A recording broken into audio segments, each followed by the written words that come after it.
आधी रात का मेहमान शहर से दूर जंगल के बीच बने एक गेस्ट हाउस में रिया ठहरी थी। वह एक लेखिका थी जो अपनी अगली किताब के लिए एकांत चाहती थी।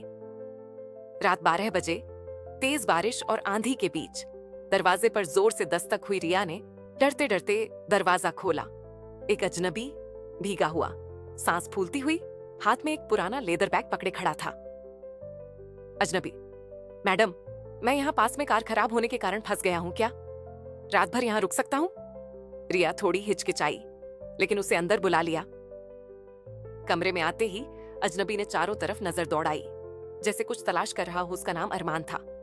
वो कह रहा था कि वह एक ट्रैवलर है, लेकिन उसकी आंखों में बेचैनी और हाथों की हल्की कंपी कुछ और कहानी कह रही थी।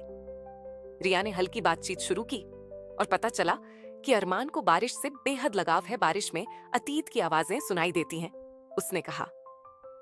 रिया को यह बात अजीब लगी, क्योंकि उसने अपनी किताब में भी ऐसा ही एक डायलॉग लिखा था जो उसने अभी तक किसी को नहीं दिखाया था।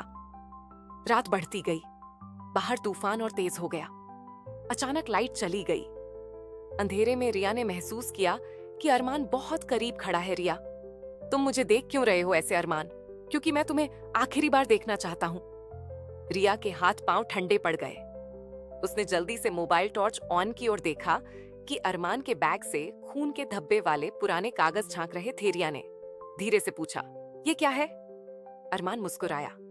ये तुम्हारी अधूरी कहानी का आखिरी पन्ना है, जो तुमने 5 साल पहले लिखा था और मेरे खून से साइन किया था। रिया को याद आया 5 साल पहले इसी जंगल के पास उसका मंगेतर एक एक्सीडेंट में मर गया था। उसका नाम भी अरमान था।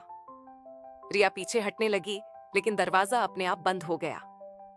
अरमान की आंखें अब गहरी और खाली थीं, जैसे किसी अंधेरे कुएं में झांक रही हो। अरमान, तुमने कहा था हमारी कहानी मौत के बाद भी पूरी होगी। मैं उसे पूरा करने आया हूं। बाहर बिजली चमकी और उसी रोशनी में रिया ने देखा अरमान का चेहरा आधा जल चुका था, जैसे किसी हादसे में मोबाइल गिर गया। लाइट बुझ गई। सुबह गेस्ट हाउस के मालिक ने कमरे का दरवाजा खोला।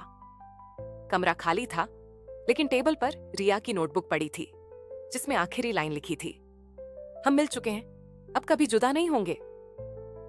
हमारे इस चैनल को लाइक एंड सब्सक्राइब जरूर करें।